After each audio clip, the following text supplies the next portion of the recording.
When you hear Ozzy, means it's time to talk to Greenberg. Once you go green, you never go back. Neil Greenberg from the Washington Post. You can read all of his work at WashingtonPost.com. You can follow him at @ngreenberg. He joins us via the Rude Guest Hotline. Neil, what's up, dude? How are you? I am doing super. I am injury-free. How are you? I'm glad that your hammies are all right. I wish you can help out our team here. I would be no help, even if I was 100% healthy. All right, well, that's good to know. We've identified your position here. Dude, I'm almost nervous to ask this because I know you put your own power rankings together every week. How far have the Commanders fallen? They slipped 5 spots to 15th. They've gone from solid contender to average team pretty quickly. Obviously, a lot of this is injuries, right? I mean, people are losing their mind over Washington's situation, but I mean, they've had cluster injuries at wide receiver. Yeah. They've had a major injury at quarterback, and what I don't understand is Baltimore loses their quarterback. They're 1-5, and I think they're still favored to win the division, a slight favorite. Wow. Now, I'm not saying that Washington is as good as Baltimore, the division's the same, etc., but it just seems like teams like Baltimore and Cincinnati, they lose their star quarterback. People are freaking out a lot less than what's going on in Washington, and this team got real lucky on the injury front last year in terms of not losing a lot of impact guys for very long.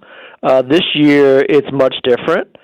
And, I don't know how we can make any sort of sweeping conclusions about this team when the offense is, third string or worse in terms of starting the game.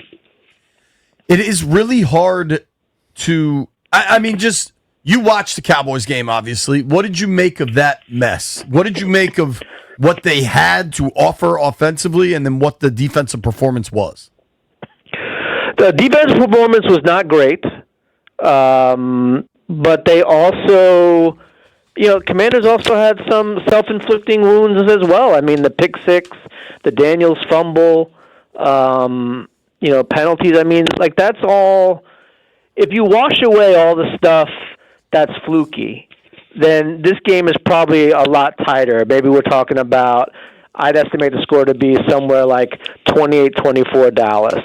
Mm-hmm. So, a narrow loss, which would be pretty good considering the depth chart going into that game. So I think, the pick six, obviously, the fumble, way bigger deals than the defense, which, hasn't played great lately. But again, I mean, if the offense isn't on the field, you're overexerting your defense in a way. And, you got to give Dallas credit too. I mean, we talked about this the other week. I mean, they were coming in offensively hot. Dak Prescott playing as good, if not better, than any other quarterback in the league. So it was a tough task on a regular day. But you talk about injuries and just the stuff that they inflicted upon themselves, that becomes a very difficult game for any team to win. Well, and you look at it, like the thing that kind of, I guess, has raised my eyebrows, we go into games against a team that is horrible against run, and then we can't run the ball. And I think part of that comes down to not having those receivers there as well, because if they now put 8 people in the box and you don't have confidence in your receivers, you got problems. Absolutely. I mean, you become – look, it's much easier to defend me than it is Terry McLaurin, right? So if you have Terry McLaurin out there, your whole game plan changes compared to if you have me. Now, that's extremes, but that's exactly what we're seeing in the NFL, right? I mean, not to take anything away from guys like Luke McCaffrey and, those guys that are coming in and doing what's asked of them. But again, I mean, this is these are not your top guys. This isn't your A team, and we haven't really seen the A team for Washington, especially in terms of like wide receivers since the season started. Look, they don't have their quarterback. They don't have receivers. The defense is on the field a lot of the time. They're fumbling. I mean, there's just so much. This blame pie slice is so thin because everything's going wrong at the same time. I mean, look, this could be a throwaway season. I mean, I know expectations were high, but if you don't have your guys on the field, it's hard to you're win. not going to win games. I mean, that's just what it is. And it doesn't mean the team stinks or the front office stinks or Adams Peters doesn't know what he's doing or some of his people that he brought in like Lattimore hasn't worked out, but no one gets every decision right. Come on. I mean, the worst thing that happened to this team was that they made it to the NFC Championship game last year because that just completely torpedo expectations and just made it very difficult to figure out where this team should be this year. I hope some fans were listening to that right there. So I agree with you to a line. I still don't think it's not the worst thing that they got to the NFC title game. Like if people... It's a worse. What he's saying is they got there, yes, but it's a worse thing because everybody completely forgot that they are still rebuilding. That's what. Right. That's where no fan quick. came into this year thinking logically. Everybody thought Super Bowl or bust, and that is the wrong way to be thinking. And I've said on the show, I thought a 10-win season against this schedule. And everyone's healthy would be a step forward. They're not healthy. Fourth downs last year they were awesome on fourth downs last year. They were converting like 87% on fourth down. This year they're closer to the league average at like 55%. There's just it's football. Stuff happens. I mean, but the injuries and. I don't know. I don't. Like I said, there's the expectations coming into the season were so overblown because of what happened last year. It just becomes tough. I do understand what you're saying. I don't know. I think maybe you've listened to the Beltway Football Podcast, but we always play this game called Should and Will. What should happen, what will happen. What do you think should and will happen with Jayden Daniels Monday night? Look, you're 3-4.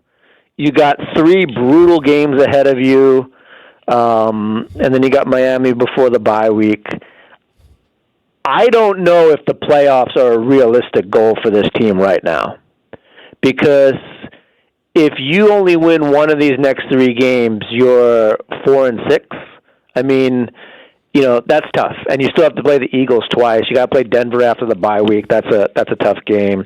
Giants look better. I mean, it's hard. You have to protect Jayden Daniels at all costs.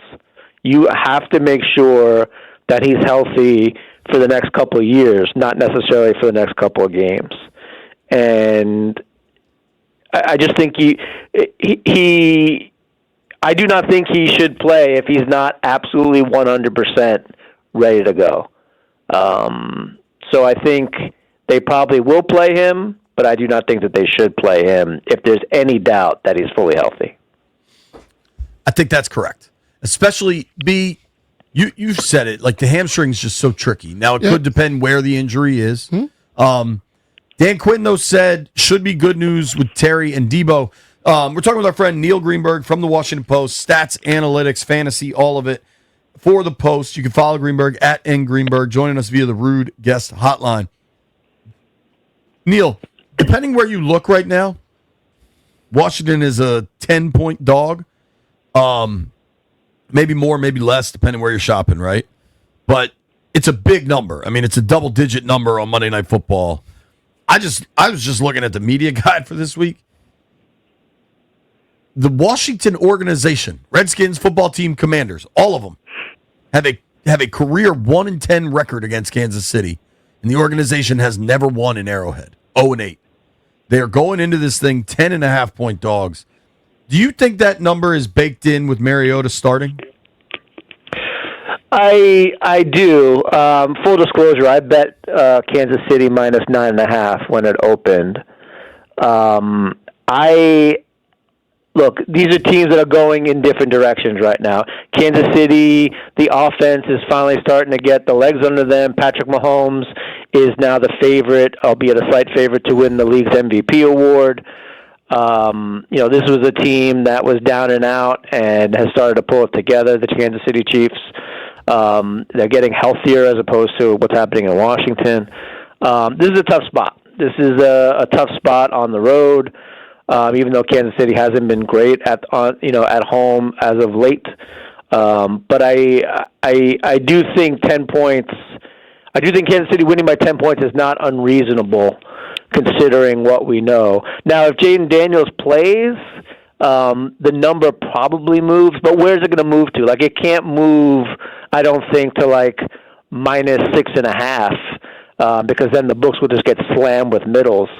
So there's just not a lot of room for it to move. I mean, minus 7.5, minus 8.5 is really the same as minus 10 because of the way that points are clustered. Mm-hmm. So I do think it's baked in, but I do think the number is sound. I could easily see this being ugly for a Monday night. You look at a lot of games just like we do, and you watch this defense. You watch the way that they play. How would you attack Pat? Would you I'm asking a question I probably know the answer. Would you try and blitz him, or will you sit back and play zone? Well, they don't throw it deep anymore. Like Patrick Mahomes doesn't throw it deep. He's okay going with the safe pass. So I think you have to do whatever you can to knock him off the game and get to him quick, because he will live off those short passes. I mean, the league in general is coming down in terms of average depth of target, and Patrick Mahomes has kind of been at the forefront of that for a little bit now. Mm-hmm. So yeah, you have to make it as difficult as you possibly can for him, because if you don't, he's just going to tear you apart. I mean, it's not even going to be, it's not even going to be close. He's not a guy. He's not the guy you want to see across from you in a get right game, right? Like you're kind of sputtering. You're coming off some losses. You just got beat down by a division rival. Like, seeing Patrick Mahomes on the other side of the line of scrimmage is not the ideal scenario. So yeah, I mean, you absolutely have to pressure him, and he is comfortable making throws that we kind of look back and say, whoa, how did he make that throw? But more times than not, those throws will turn into turnovers, right? Even if you are Patrick Mahomes. We remember like the really awesome ones, but he's thrown some clunkers there too. And then you have to absolutely capitalize on those mistakes, and obviously you have to not make the same mistakes that as well. I mean, you throw a pick six against Kansas City, just pack it in, right? Like you fumble the ball against Kansas City and give them better field position. I mean, it's going to be a very, very long night for you. Yeah, this one shapes up bad. Let's be real. Mm-hmm. Looking at the next three, Greenberg, Seattle's bad on the road. I kind of like the Seattle spot for Washington. Sunday Night Football, they'll be wearing the Super Bowl. They'll be wearing the real uniform, as far as I'm concerned. The good old uniform, which I think within 2 or 3 years is just their home white uniform. I think they get rid of the current iteration. But I like that spot. I think this is an incredibly hard spot going to Arrowhead. I wonder if you've run the numbers of these next three. What do you think is the most likely record? I mean, they're probably going to be dogs in all three, I imagine. I don't know, home dogs against Seattle, maybe not. What do you look at when you look at this next three games? I mean, the only soft spot is Seattle, and it's not that soft. Right. I would not be surprised if they went 0-3. 1-3 is probably the best case scenario. I mean, if they went 2-3 or even 3-3, 3-0. I mean, 2-1, 3-0. I think that would be, we'd be having a much different conversation. I'm not even sure I can get through on my podcast for this station because all the fans would be calling in too much. But Seattle is obviously, the game that feels winnable. And Detroit too, because they did beat Detroit last year. But again, they got to be healthy, right? Like if at the very least, if you don't have Jayden Daniels and Deebo Samuel, it's going to be very tough. If you don't have two of the three of Jayden Daniels, Terry McLaurin, Deebo Samuels, I think it's tough as well. I think you need at least two of those three to make it happen, preferably all three. And then, when Terry McLaurin comes back, I mean, how much rust is there? Like he hasn't been on the field in any meaningful way. And there are new players, and there are players that are doing other stuff like Luke McCaffrey. Like, what does that look like? It's a tough spot to be in. That's why, people are really upset, but what are you going to do? I mean, there's injuries in football. Sometimes you get the worst of it, and right now Washington's getting the worst of it. Yes, they are. They are. Looking around the league, if you had to bet a future today on a Super Bowl champ, who would it be? I think the best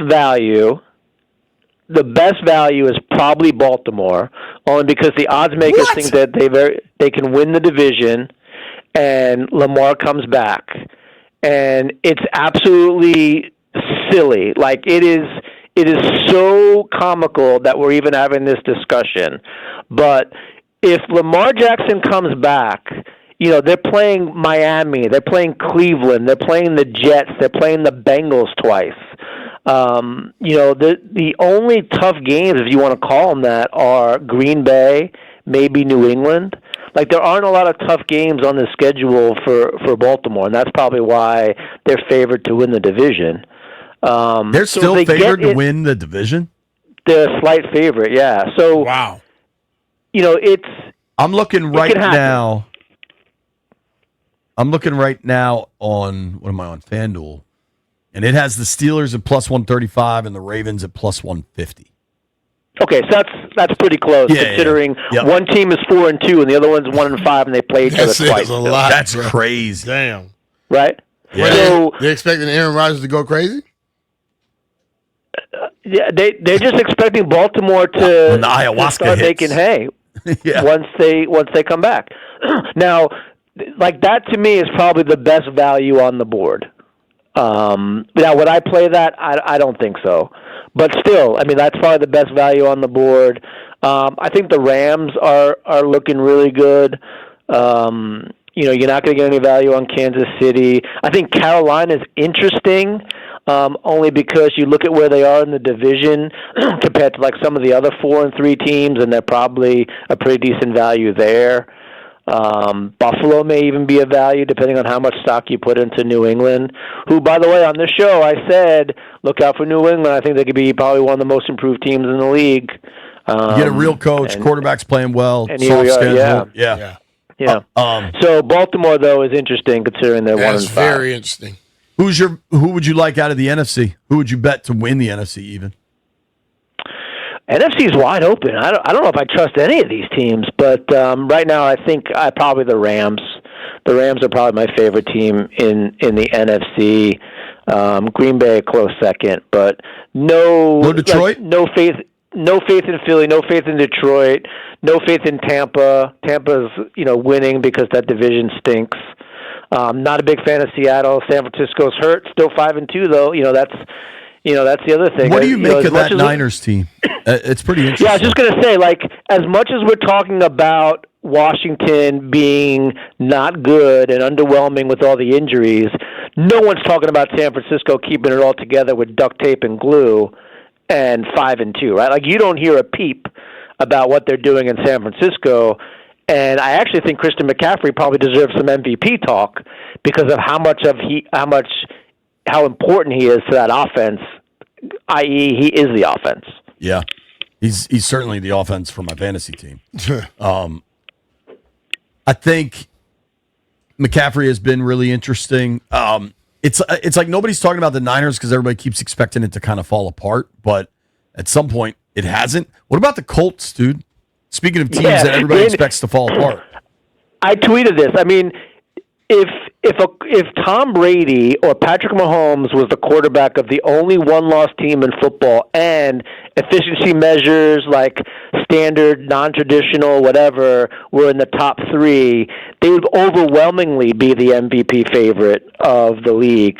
Meanwhile, Daniel Jones is 7th, and everyone's comfort pick, Patrick Mahomes, is 1st, and Josh Allen's up there too. Daniel Jones he's carrying the baggage of his previous seasons. Like, he's not getting full credit for what he's doing in Indianapolis, and neither's the coaching staff. I mean, it just goes to show you put the right guy in the right spot with the right people, and you can make a lot of good things happen in the NFL. It's, there's a lot of moving parts in the NFL, John Taylor helps and we saw this last year. And when you get them all right, really good things start to happen. Hey, real quick, Greenberg, we did this yesterday. Who had the worst loss last Sunday? The Commanders or the Giants?